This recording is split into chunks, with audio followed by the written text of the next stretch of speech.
Welcome to episode 257 of Lucretius Today. This is a podcast dedicated to the poet Lucretius, who wrote On the Nature of Things, the most complete presentation of Epicurean philosophy left to us from the ancient world. Each week we walk you through the Epicurean texts and we discuss how Epicurean philosophy can apply to you today. If you find the Epicurean worldview attractive, we invite you to join us in the study of Epicurus at epicureanfriends.com, where we have a thread to discuss this and all of our podcast episodes. Last week, we had a special episode devoted to the discussion of the Epicurean gods and whether Epicurus held them to be real or thought constructs or some combination of the two. And that episode served as sort of a cap for our discussion of Book 1 of Cicero's On the Nature of the Gods. Just like when we went through Cicero's On Ends, we stayed with the Epicurean section, not only the positive section presented by the Epicurean speaker, but also the first initial response to it given by Cicero. We did that in On Ends in regard to ethics. We've now done that in On the Nature of the Gods in regard to the Epicurean view of gods and divinity. And rather than continue on to hear the Stoic and academic skeptic viewpoints, we're going to go back to a more general level of general questions about Epicurean philosophy that are of daily concern to the majority of people who study Epicurus and take it seriously, much as we have it presented on the Epicurean Friends Forum. On the first page of the forum, we have a list of key doctrines of Epicurus that we've seen over the years are of continuous interest to people who are studying Epicurus. What we've done is pull out some of the most controversial, the most directly applicable issues in Epicurean philosophy to highlight how Epicurean philosophy is different from Stoicism and other philosophies of the Greek and the non-Greek worlds. Epicurus's view of the gods is, of course, one of the most controversial doctrines that he's known for, and we've now covered that. We'll now go through the rest of the list that we've put together, with this week being devoted to another of his doctrines that people who are initially attracted to Epicurus for his ethical views sometimes find to be difficult for them to accept. This week will be devoted to the question of fate or necessity or determinism, which Epicurus was known for, again, in the ancient world for taking an unconventional viewpoint. The majority of other Greek philosophers taking a standard approach that the universe either has a supernatural God over it or is an intelligent entity itself, and that everything that happens takes place because of some kind of design, that everything that happens is preordained, determined, or fated to happen. With that being the conventional view of most of the other Greek philosophers of Epicurus's time, and even today being a majority view in many areas, people often are surprised to find that Epicurus took a view against that, which takes explanation and takes discussion to understand. We picked the necessity argument to go through first because what we've been doing in recent months is using Cicero's reviews of classical philosophy as a basis for our discussions, using Cicero's On Ends for ethics, On the Nature of the Gods for the gods, and in turn, we can now refer to Cicero's On Fate for the discussion of necessity. But again, rather than go through a single text in a lot of detail, what we're going to do today is stay at a higher level and discuss the issues from a very practical point of view. Necessity and determinism being an issue that very often turns people off when they start studying it because it becomes so technical that it appears to be a word game in the hands of many people who discuss it. People simply want to know a general answer to a general question without feeling like they have to be experts in philosophy in order to understand what the issue is even about.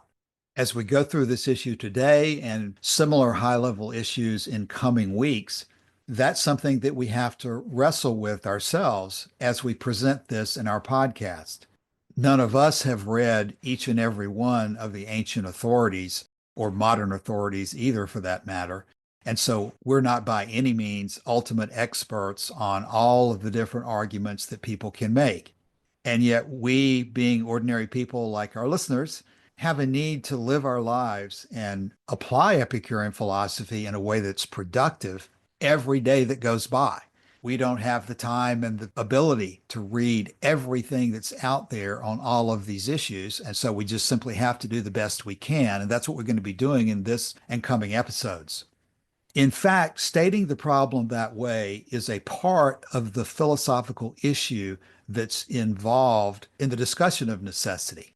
One of the books that I'm hoping that we'll be able to devote some time to in the future, in addition to Cicero's On Fate, is Cicero's Academic Questions.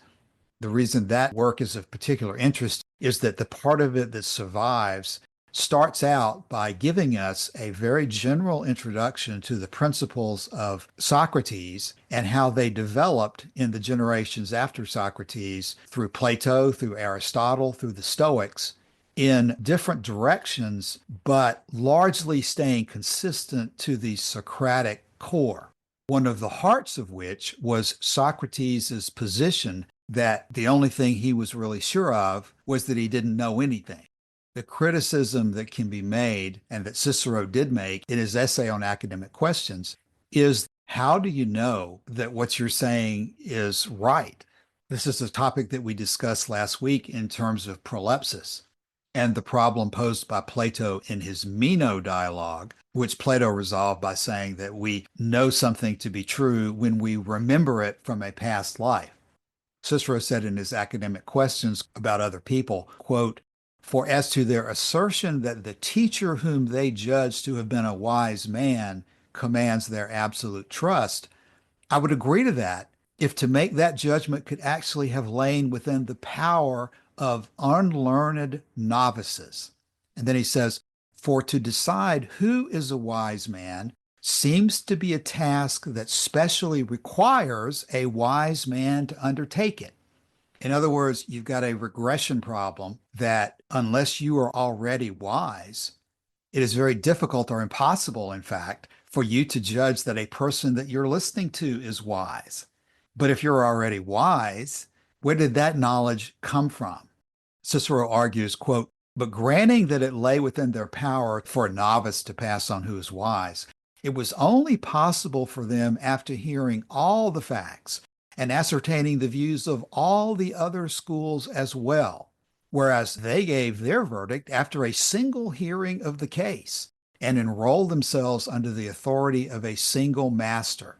The point there being, which is similar to a point that Lucian makes in his Hermotimus dialogue, is that from a logical point of view, unless you have read all of the authorities, unless you have covered all of the arguments, can you really say with confidence that you have considered everything and come to a conclusion that incorporates all the possible objections? Logically speaking, of course, you can't. If you have not taken the time to read all of the sources, then there's going to be some doubt in your mind about whether you have incorporated all of the issues in your conclusion or not.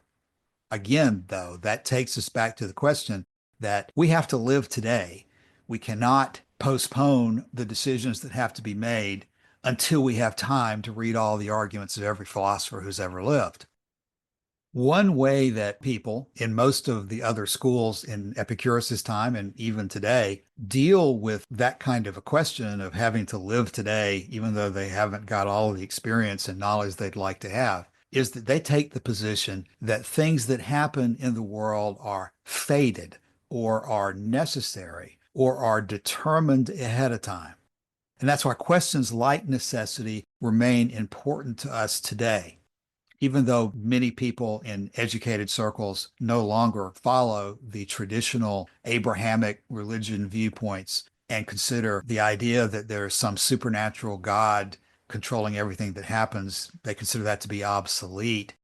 There is still a prevailing view that even in the absence of a supernatural God, there are other forces which limit us in what we can and cannot do, which is, of course, an obvious point. Even under Epicurean philosophy, we do not have the ability to live forever. We do not have the ability to defeat death. There are many things that we are limited in doing. And in the Epicurean worldview, even though there are no supernatural commandments, no ideal forms, no absolute notions of virtue, there are still decisions that have to be made about how we're going to live our lives in the time that we have. And that leads us to this threshold question of, do we have any control over the things that we do in our lives? Or is everything subject to forces which are beyond our control? So, as we discuss necessity today, again, it's a continuing question that is not just of historical interest, because this issue of fate can be a major psychological problem for many people who feel like they are helpless and they therefore develop anxiety and pain just because they think that there's nothing they can do to control or influence any aspect of their future.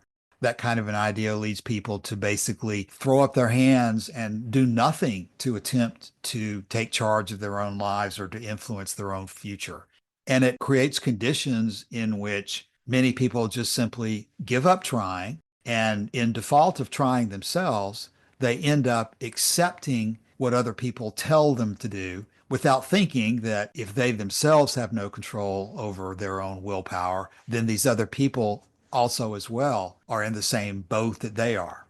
And so the ideas that Epicurus was addressing when he confronted the consensus of Plato and Socrates and Aristotle and the Stoics, the people who were leading into Stoicism in his time, the consensus that there was a fate that controlled the future and controlled everything that everybody does, controls even the gods. When Epicurus saw that this was the prevailing notion, he rebelled against it, despite the fact that it was so deeply embedded into the culture and the religions and the philosophies of his time. And that's the situation that I think we still find ourselves in today. Fate in the ancient world was one of the bedrock cultural assumptions of most of the ancient people around the Mediterranean. And we find the cultural expression of their belief in fate all over the place. Perhaps the most obvious example would be the oracles at Delphi and Dodona. Because when you consult an oracle, what you're really trying to do is shine some light on a map that you can only see backwards. But the map is already drawn, and the oracle is merely there to reveal information about what's on that map, because that's the ground that's right in front of you. That's the ground that you're going to be walking through, but you can't see it forward as you're walking through it. And we know from Lucian of Samosata's essay on Alexander the Oracle Monger that these oracles were enormously popular, to the extent that even Marcus Aurelius himself, the emperor of Rome, sent a delegation to consult the oracle in his name regarding an important battle. But to me, the expression of this foundational aspect of Greek culture is in looking at the epics of Homer, the Iliad and the Odyssey, and then looking at the epic of Virgil, the Aeneid. And what we find in these epic poems is that not only are humans bound by fate, not only are humans bound by destiny, but the gods themselves have no power to countermand the edicts of fate. They have no power to prevent what is fated from happening. And one of the more interesting prophecies leading up to the Trojan War, described in the Iliad, is a prophecy concerning the mother of Achilles, who was an Oceanid named Thetis. It was prophesied by Prometheus, this Titan whose name means foresight. It was prophesied that any son born to her would be greater than his father. And this presented a huge problem because, as we know, the Greek gods often fathered children by other kinds of beings, including Oceanids.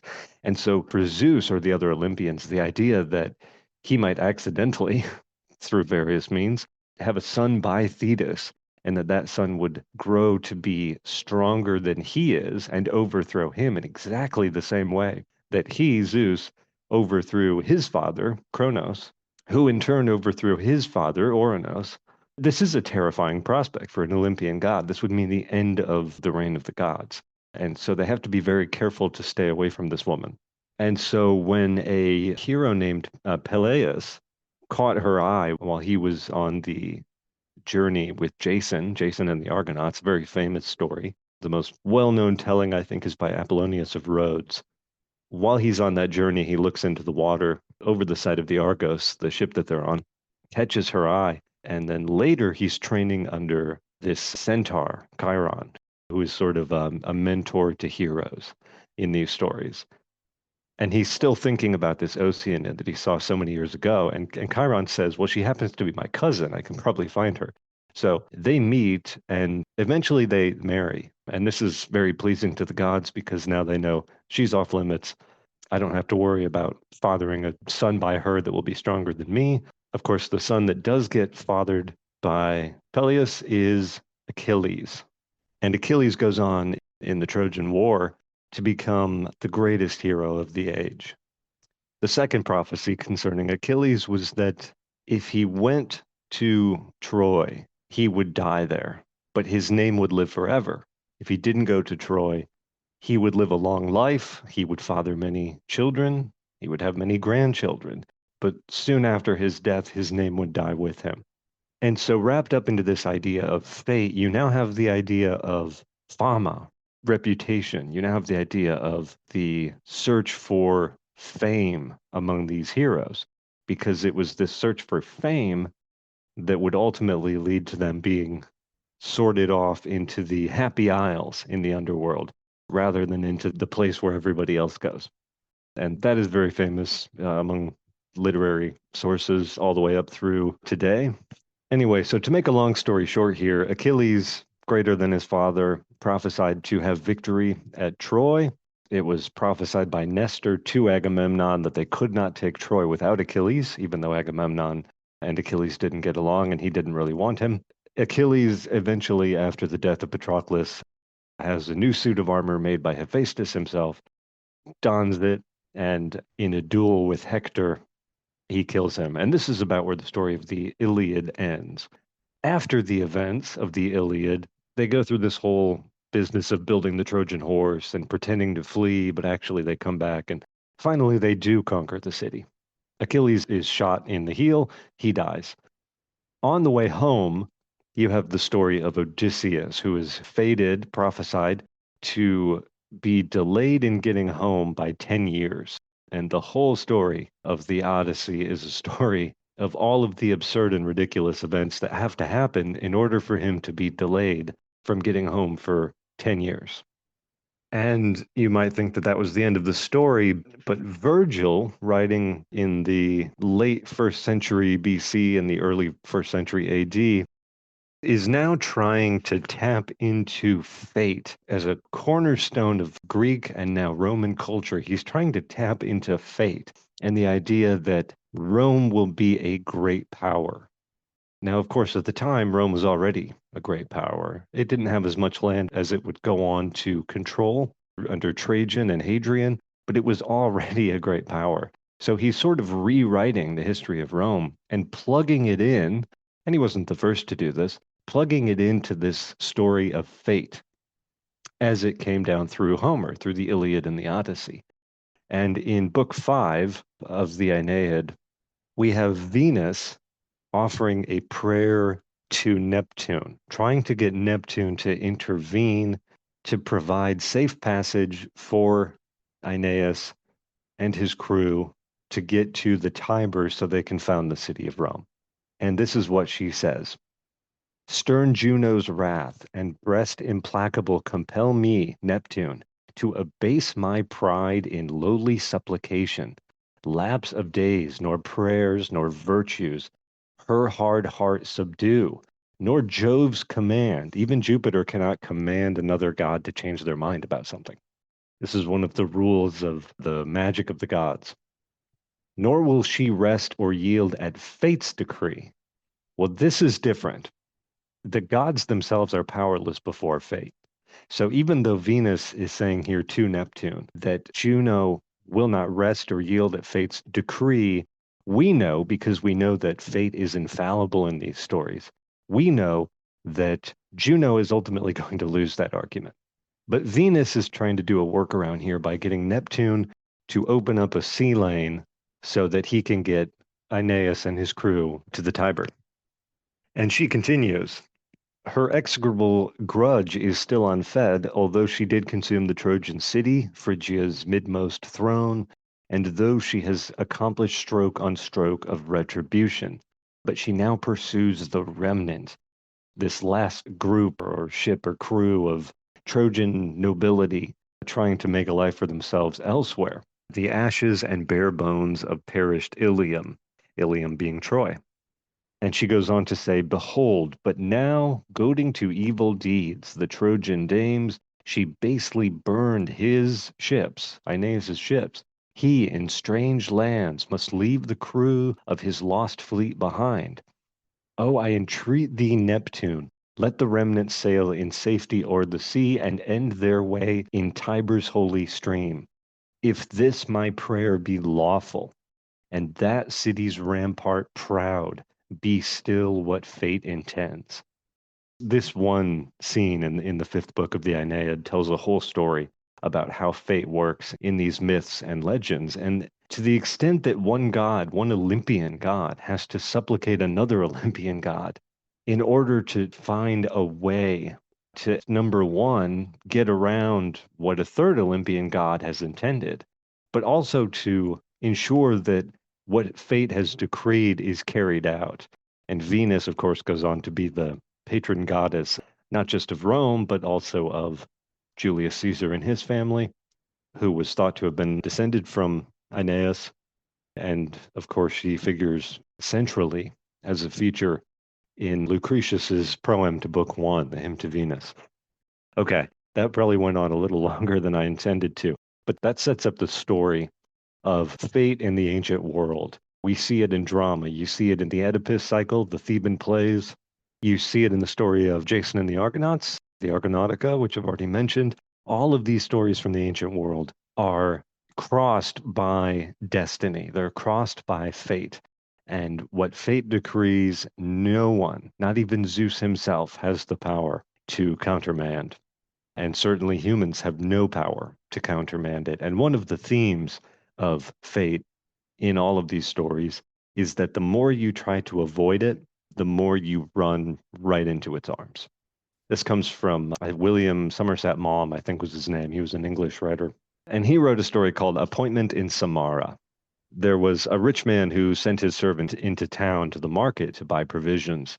And when the servant returned, he had this horrified look on his face, and he didn't have the provisions. And so the master of the house asked him what had happened at the market. And the servant said he was buying provisions in the market, and he turned around and he saw the face of death itself. And the master, reading this as a bad omen, puts the servant on his fastest horse and sends him to the far off town of Samara. And then the master himself goes back to the marketplace to confront death. And when he gets there, he finds death in the marketplace. And he says to death, "What are you doing? You're scaring my servant." And death says to him, "It wasn't my intention to scare him. I was just surprised to see him here because I have an appointment with him tomorrow in the far off town of Samara." That's how these stories normally go. And the Oedipus cycle works very similarly. You have two prophecies, one for the parents of Oedipus and one for Oedipus himself. And in both of these people, principally Oedipus and his father, trying to avoid the horrible prophecy, the prophecy was Oedipus will kill his father and bed his mother. That's the prophecy. And so in both of them trying to avoid the prophecy, they end up running into a scenario where it gets fulfilled because Oedipus was exposed, which is a method of getting rid of unwanted children in the ancient world. You leave them out into nature to let them die of exposure or predation. It's a very horrifying practice. Oedipus gets his name from his swollen feet because stakes were driven through his feet to stake him to the ground on the side of a mountain. But as these stories usually go, he was found by a shepherd and taken to another king and queen of another city-state. And that's how he thinks, he grows up thinking that those two are his parents, but they're not. And then he goes on a journey to get away from them so that the prophecy doesn't get fulfilled. Ends up going to what he doesn't know is his original hometown, kills the Sphinx. He's the savior of the people. He's presented to the palace. And he gets there, and the woman who is ruling the city tells him that her husband died a few months ago or whatever. And so they get married, Oedipus and the queen. And then he finds out that on his road to this city, he had killed his father, who was the king of the city. And now he's married to his mother. And the way the story gradually unfolds, it's meant to horrify you. It's meant to disturb you because the queen ends up killing herself. She goes into a back room off the stage and ends her own life. And Oedipus ends up gouging his own eyes out. So a lot of these stories are quite horrifying when it comes to the question of fate, because it is kind of a horror story. Some things that are beyond your control. You are caught in a very real web, and you have no hope. That's the main theme. There's no hope of escaping. Okay, Joshua, so that helps us set the stage for the Greek mythology background. We probably don't need to go into a long discussion of Judeo-Christianity, Abrahamic type religions, and viewpoints about fate involved in that source.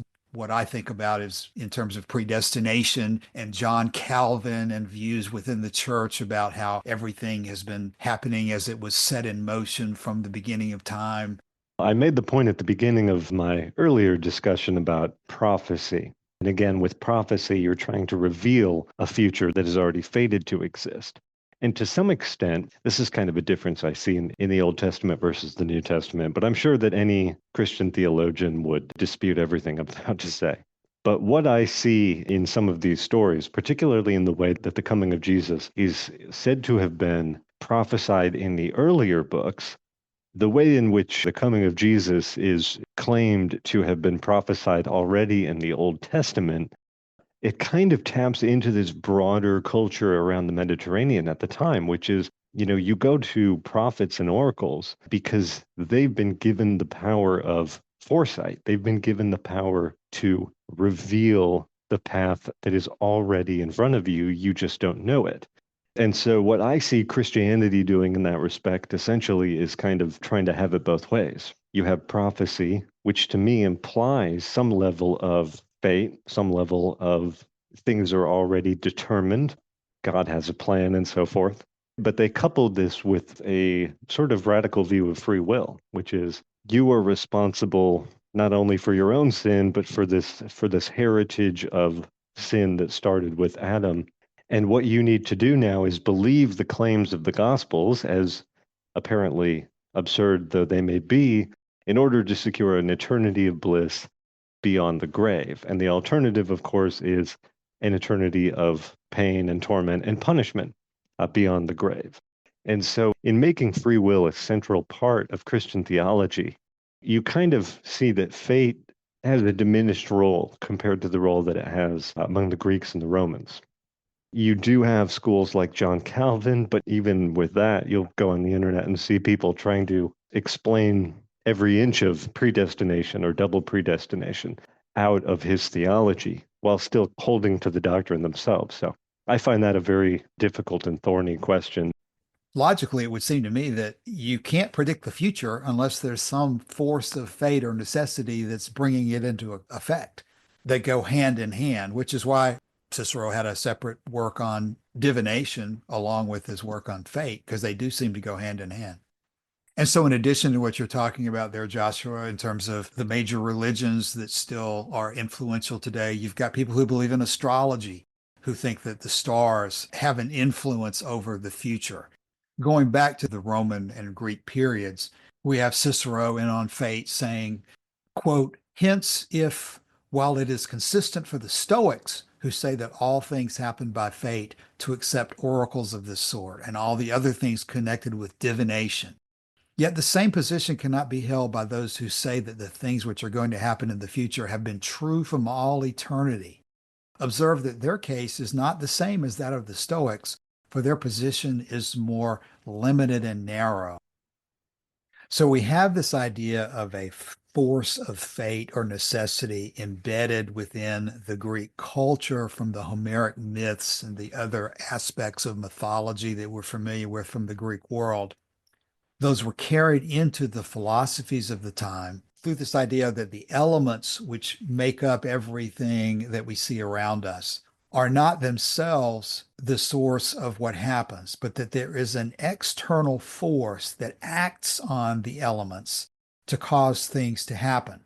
Cicero said it this way in his Academica, quote, and since the force that we have called quality moves in this manner, and since it vibrates to and fro, they think that the whole of matter also is of itself in a state of complete change throughout, and is made into things which they term qualified, out of which in the concrete whole of substance a continuum united with its parts has been produced, one world, outside of which there is no portion of matter and no body, while all the things that are in the world are parts of it, held together by a sentient being, in which perfect reason is immanent, and which is immutable and eternal, since nothing stronger exists to cause it to perish.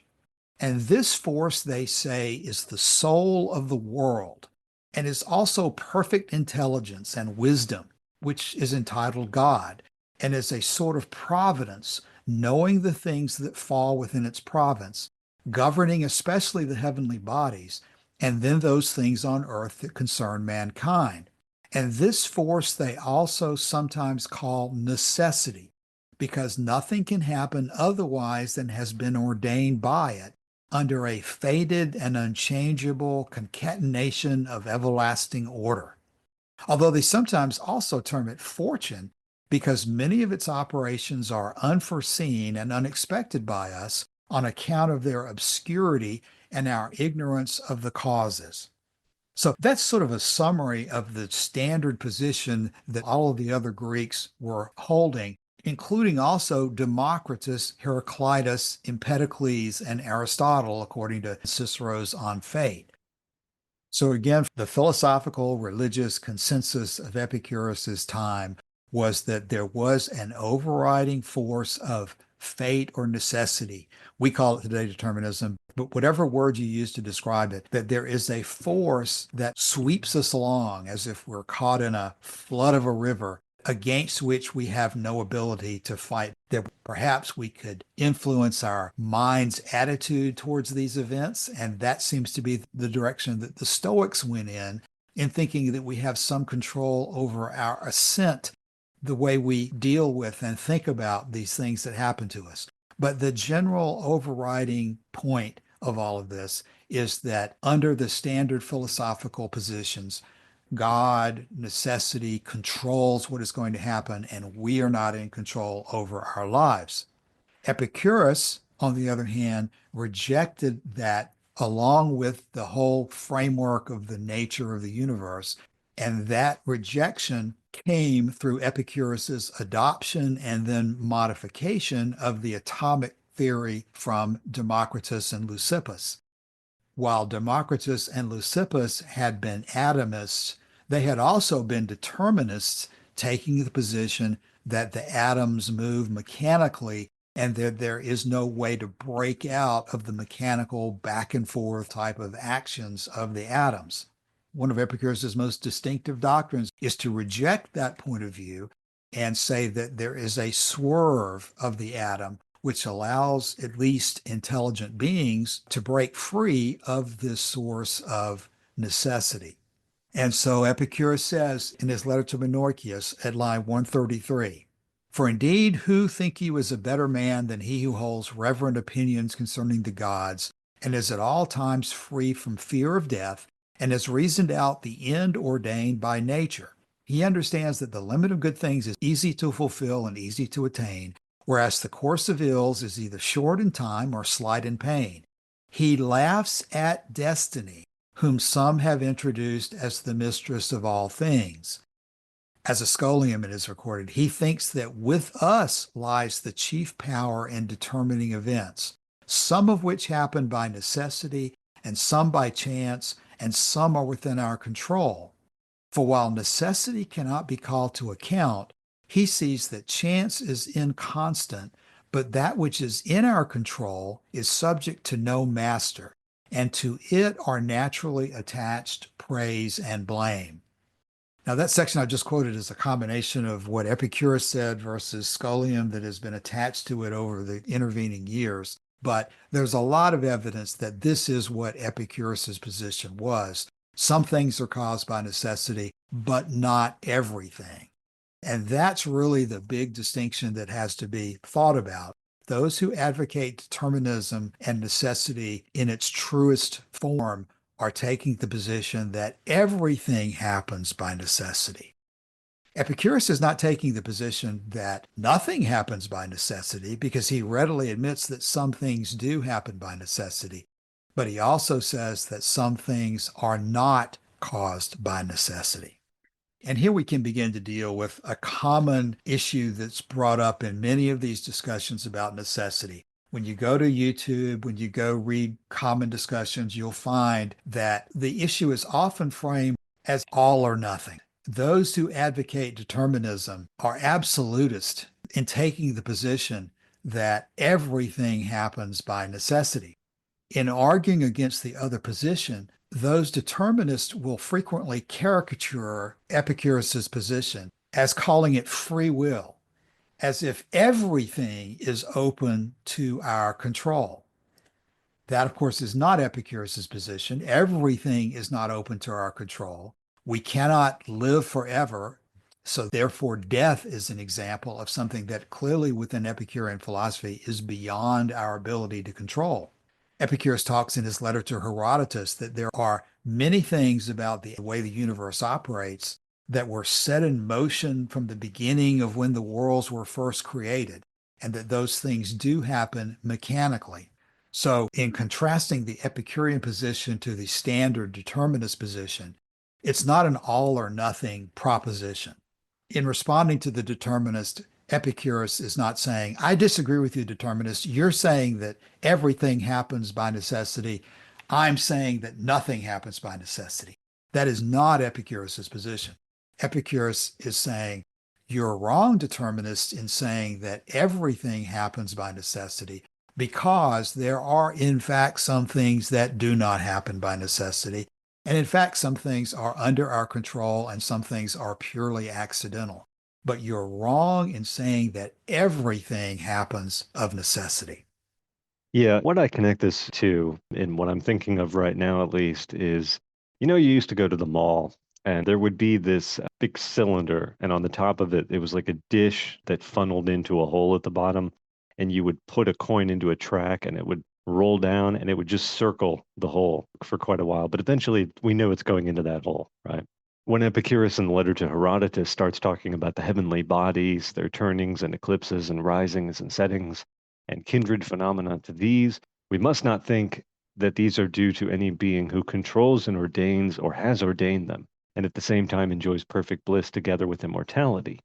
Nor again must we believe that they which are but fire agglomerated in a mass possess blessedness and voluntarily take upon themselves these movements. And then he goes into his discussion of the gods, and then he concludes this way. He says, therefore, we must believe that it is due to the original inclusion of matter in such agglomerations during the birth process of the world that this law of regular succession is also brought about. When I think back to those gravity well coin donation machines, we can say that things like that happen in nature because they are following a few basic laws of physics. What we don't have and what we shouldn't make is an analogy to human life and say that just like the coin in the gravity well, human life, unbeknownst to us, follows the same kind of course. We're just going around in circles, not realizing that we are ultimately fated to arrive at a specific place, like the coin falling into the hole. That would be a mistaken view of human life. I think Epicurus is a very careful thinker on this point when he says some things happen by chance, some things by necessity, and some things happen out of our own free will. You can ascribe it to the swerve, the clinamen of the atoms, as Lucretius does, but however it comes about, there is a distinction, and we should not erase the distinction between mere mass in nature, right? The atoms themselves and their movements. We should not erase the distinction between the movements and the behavior of the atoms and of the compound bodies that are made of atoms in response to gravity, inertia, friction, and so forth. We should not erase the distinction between that and human life. Human life for Epicurus was not subjected to fate or predestination or determinism in the same way that some aspects of nature are merely mechanical. Yeah. So where we are currently in our discussion is that Epicurus makes clear in his letter to Menoikeus, some things happen by chance, some things happen by necessity, and some things happen because it is within our control that it does. That is the basic Epicurean position. Now, there are many arguments in support of why this is the case. And that's what we'll go through next as we proceed in this discussion. First of all, as everyone knows, Epicurus held that the universe has no supernatural gods over it. The supernatural God hypothesis, of course, being the primary way in which those who believe in religion and supernatural things maintain that necessity takes place, that it's all been put in motion because of the actions of the gods. Epicurus, in his letter to Herodotus, said that certainly a perfect being who's enjoying perfect bliss is not going to be managing the details of how many hairs you have on your head and all the different actions of animals and so forth. That's not the way a perfect being is going to spend its time. He made the same statement to Pythocles that you don't ascribe the regularity of the heavenly bodies to the gods, as that would be burdensome for them to have to attend to. But we should understand that the regularity of the movement of the heavenly bodies should be compared to the way that regular things happen here on earth. You don't jump to the conclusion that there's a divine nature that is controlling those things. As Lucretius says, nature has no tyrants over her, but always acts of her own will and has no part of any godhead whatsoever. So the first and most obvious response of an Epicurean to the idea of fate and necessity would be that there's no supernatural force that is bringing it into effect. Now, what about the question of whether there are non-supernatural forces that bring fate into effect? And that's where we have to go back and deal with Democritus and the Epicurean criticism of Democritus' position, because even though Democritus and Leucippus had been atomists, they had also been determinists. Before we get to the explanation of the swerve, which Epicurus deduced in order to deal with Democritus, there's an interesting argument that is also preserved in Lucretius that David Sedley talks about in an article that's forming the basis of much of our discussion, which is called Epicurus's Refutation of Determinism. And Dr. Sedley points out that, quote, it would, of course, be far-fetched to give Epicurus much credit for anticipating 20th century quantum physics and the Heisenberg uncertainty principle, things that go along with that. But, quote, on the other hand, he deserves more admiration than he usually receives for arriving at the possibility of physical indeterminism within atomism on purely a priori grounds. During the long reign of Newtonian physics, only one thinker, C.S. Peirce, had the wisdom to point out that its overwhelming predictive success of atomism did not, and indeed never could, rule out the existence of indeterminism at a level below the range of the most accurate measuring instruments. Epicurus's insight was a comparably bold one when he reasoned in defense of the swerve that no amount of observation of falling objects' trajectories could establish that they were perfectly rectilinear to any degree of accuracy. Now, that's contained in Lucretius Book 2, around line 246. But the point is this. Even when we think about the billiard ball model, what we're talking about is that we observe with our eyes the movement of the billiard balls on the table and how they knock against each other and move off in different lines and so forth. And how we think that when we drop something from a height, it's going to fall straight to the earth. The point is that our eyes are not so accurate that they can really be able to eliminate the possibility that there is some swerving or non-perfectly linear motion involved in either the billiard balls or any other example that you want to come up with. You can say, I observe every time I drop something, it drops straight to the ground, absent wind or some other factor from the outside. But your eyes are not accurate enough to really be sure that what is happening is that they are falling straight to the ground. Lucretius's discussion of the swerve makes clear that the swerve is a very minor motion at no fixed time and no fixed place. And a very minor motion is not something that your eyes are going to be able to detect. Now, the observation that our eyes can't detect whether there is a swerve or not is not a proof of the swerve, but it's a proof that those who allege the swerve does not exist are not standing on firm ground simply by saying, well, I don't see a swerve. Let me again state that our discussion from here will be based significantly on points that Dr. Sedley has made in his article. It's very interesting to follow Dr. Sedley's argument on this point because Dr. Sedley does not believe that the swerve was Epicurus's primary reason for rejecting the claims of determinism. As we know, of course, from the letter to Menorchius. The letter to Menorchius says nothing about the swerve or the reason for the rejection, even while it firmly rejects necessity. Dr. Sedley's contention is that the swerve was actually developed later, and that Epicurus's primary arguments against determinism are not because of the physical existence of the swerve, but for other reasons that we'll be developing as we go forward in this discussion. And as we compare those other arguments to what we also know from the swerve, I think we'll begin to get a deeper understanding of how all of Epicurus's arguments come together. We'll reserve the remainder of that argument for our next episode as we conclude next week our discussion of this aspect of determinism.